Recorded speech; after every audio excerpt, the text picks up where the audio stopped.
ETF index mutual funds నేర్చుకుని stock మార్కెట్లో రాణించాలనుకుంటున్నారా? వెంటనే ఈ నెంబర్కి కాల్ చేయండి.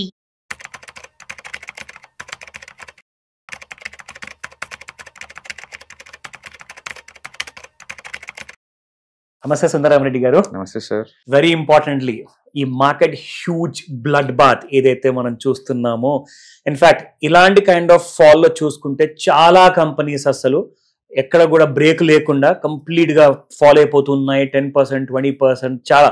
ఇన్ఫాక్ట్ గత 6 నెలల్లో చూసుకుంటే కూడా చాలా కంపెనీస్ ఉన్నాయి మోర్ దెన్ 60% ఫాల్ అయ్యాయి. ఈ ఫాల్ లో చూసుకుంటే ఈ రోజున ఒక రికవరీలో చూసుకుంటే ఎలాగైతే స్టాక్స్ పడ్డాయో అంత ఫాస్ట్ గా అయితే రికవరీ అవ్వట్లేదు. కానీ సిప్ ఇన్వెస్ట్మెంట్స్ చేసిన ఫండ్ హౌసెస్ లో ఉన్న టాప్ పర్ఫార్మింగ్ ఫండ్స్ అయితే కాస్తంత రికవరీ అనేది చూపిస్తుంది.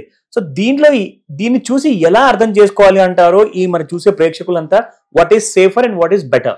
రీసెంట్ గా వాళ్ళు ఈటీ మనీ వాళ్ళు బ్యూటిఫుల్ రీసెర్చ్ చేశారండి వీటి మీద. ఎస్ఐపి చేస్తే వాళ్ళ రికవరీ ఎంత క్విక్ గా అవుతుంది కంపేర్ టు నార్మల్ వాళ్ళతో పోల్చుకుంటే అనే దాని మీద స్టడీ చేశారనమాట.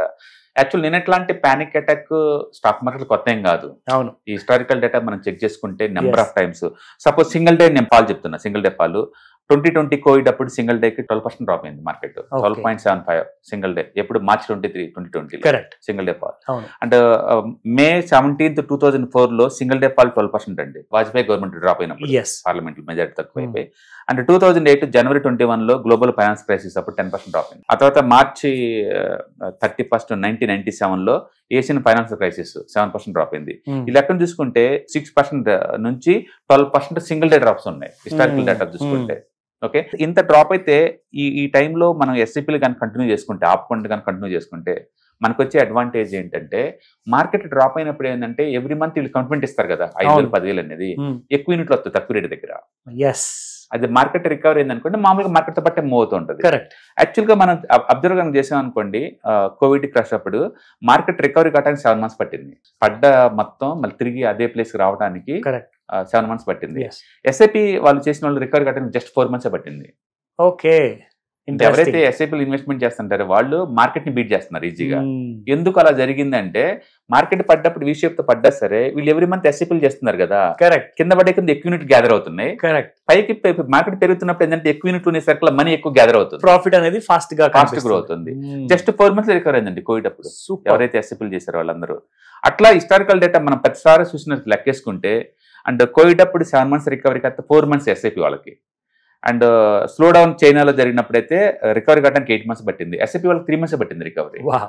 అండ్ యూరోపియన్ డెట్ క్రైసిస్ అప్పుడు మార్కెట్ రికవరీ కావడానికి 28 months పట్టింది.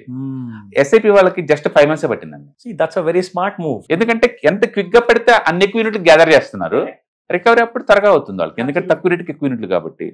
అండ్ ప్రతి చోట గ్లోబల్ సెల్ ఆఫ్ అప్పుడైతే 4 months పడింది, మార్కెట్ కూడా క్విక్ గా రికవర్ అయింది కాబట్టి ఇక్కడ కూడా 4 months పట్టింది. అంటే మెజారిటీ టైం ఎవరైతే ఎస్ఐపీలు చేస్తుంటారో వాళ్ళ పోర్ట్ఫోలియో తొందరగా రికవర్ అవుద్ది కంపేర్ టు మార్కెట్ తో పోల్చుకుంటే, ఎస్ఐపి వల్లే. అందుకని ఎస్ఐపి వల్ల బెస్ట్ థింగ్ ఏంటంటే యావరేజ్ అవుతా ఉంటుంది, డాలర్ కాస్ట్ యావరేజింగ్ అంటారు కదా. అందుకనే పబ్లిక్ ఏంటంటే అంత సింపుల్ గా ఉంటే they don't like it maybe. అందుకని భయంతో పానిక్ కాగానే ఆపేస్తున్నారు ఎస్ఐపీలు. అవును, అది తప్పు, అది రాంగ్. ఈ డేటా ఇదే చెప్తుంది. బట్ ఈటీ వెల్త్ వాళ్ళు మాత్రం ఇన్ టైమ్ లో చేశారండి రీసెర్చ్ వాళ్ళు. ఇట్స్ బ్యూటిఫుల్ రీసెర్చ్ రిపోర్ట్ బయట తీశారు వాళ్ళు. అండ్ మీరు ఎవరైతే మ్యూచువల్ ఫండ్స్, ఈటీఎఫ్స్, ఇన్వెస్ట్మెంట్స్ ఏదైనా కానీ ఫైనాన్షియల్ టూల్స్ కనుక పానిక్ లో ఉన్నప్పుడు ఆపొద్దండి, కంటిన్యూ చేసుకుని తెలపండి investments. Long term point of లో మాత్రం తక్కువ రేటు దగ్గర ఎక్కువ యూనిట్ల గ్యాదరింగ్ ఛాన్స్ అస్సలు వదలమాకండి. ఈవెన్ కోవిడ్ అప్పుడు ఐఎమ్ షూర్ దట్ చాలా మంది గుర్తుంటుంది,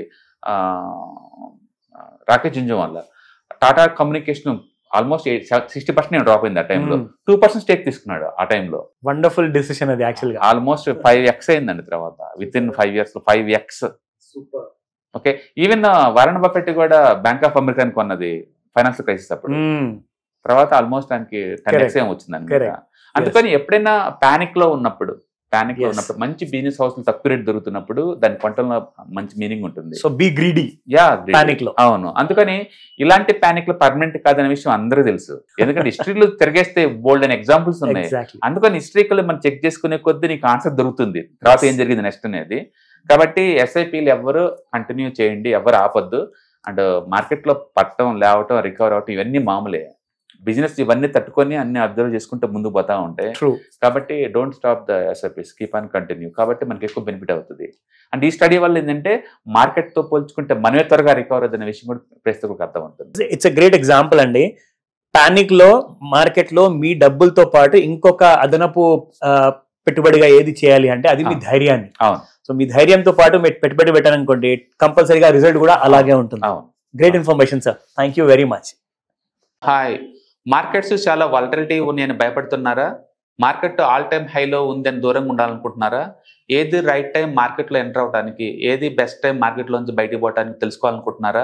మార్కెట్లో mutual funds, ETFs, index funds ద్వారా మనీ మేక్ చేద్దాం అనుకున్నారా? ఇలాంటి మీ డౌట్స్ కి క్లారిఫికేషన్ కోసం ఈ webinar. ETFs, index funds and mutual funds కోర్సులో జాయిన్ అవ్వండి. మీ డౌట్స్ క్లారిఫికేషన్ చేసుకోండి. Every month Saturday, Sunday and Monday conduct చేసే ఈ కోర్సులో మీకు ఈటీఎఫ్స్ అంటే ఏంటి, ఇండెక్స్ ఫండ్స్ అంటే ఏంటి, మ్యూచువల్ ఫండ్స్ అంటే ఏంటి, different type of ETFs, index funds, mutual funds అంటే ఏంటి, ఇందులో ఇన్వెస్ట్ చేయడం ద్వారా లాంగ్ టర్మ్ లో వెల్త్ ఎలా క్రియేట్ చేసుకోవాలా, షార్ట్ టర్మ్ లో ఎలా వెల్త్ క్రియేట్ చేసుకోవాలా, ఎనీబడి కెన్ ట్రేడ్ ప్రోగ్రామ్ ఎలా పార్టిసిపేట్ చేయాలా, ఇలాంటి అన్నిటికీ మీకు ఆన్సర్ దొరుకుతుంది. కాబట్టి మీకు ఎవరికన్నా ఇలాంటి వాటిలో వెల్త్ క్రియేట్ చేయాలని కనుక ఇంట్రెస్ట్ కనుకుంటే కింద స్క్రోల్ అవుతున్న నెంబర్ కి కాల్ చేయడం ద్వారా మీ సీట్ ని బుక్ చేసుకోండి. Thank you.